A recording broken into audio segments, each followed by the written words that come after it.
An international conference on architecture organized by Sri Lankan chapter of the Royal Institute of British Architects in collaboration with the American Institute of Architects and the Italian Embassy of Sri Lanka was held in Colombo this morning under the patronage of President Ranil Wickremesinghe. Our policy thrust is to get the private sector in on the areas of construction of buildings, of houses that come along. Then as the economy picks up, certainly there will be more skyscrapers, more high-rise buildings, and more houses which people will build. But we have to plan out where we do it, and how we do it, and how we develop our own transport system. So this is where I feel the future is, and this is where we have to work. I hope in time to come, even Port City will give an opportunity of designing. Part of the Port City land belongs to the government, and we will be also giving it out. I hope the private sector who takes part will also make use of your talents. I think that's the matter you all have to discuss with the chambers and others. So these are the opportunities that are coming in for Sri Lanka. We should make use of it to make a name for ourselves. Remember, there's going to be opportunity in India as it grows. If you have a name, why not go there? Already some are designing houses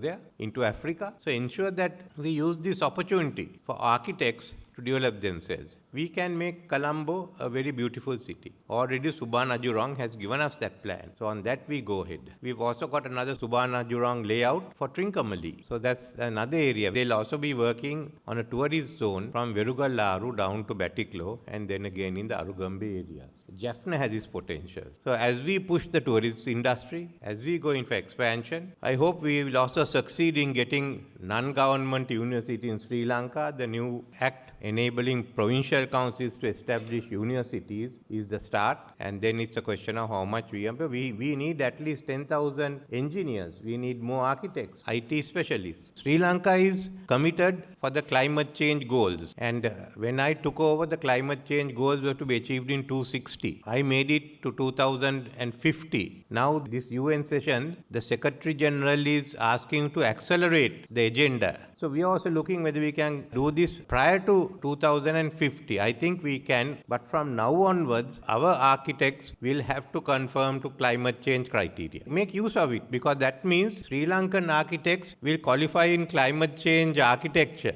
mitigation architecture long before others. By law, we will ask buildings in the future to comply with the climate mitigation standards. That's a new area that's coming in, and we will look at how we go ahead. On this, we can identify some of these aspects to be included in the International Climate Change University, which we hope to set up in the old Kotmale Skanska camp and the ones surrounding it. So it will be as big as the Peradeniya campus. Then it's a question of how you make it a lasting impact. That's your job of doing it.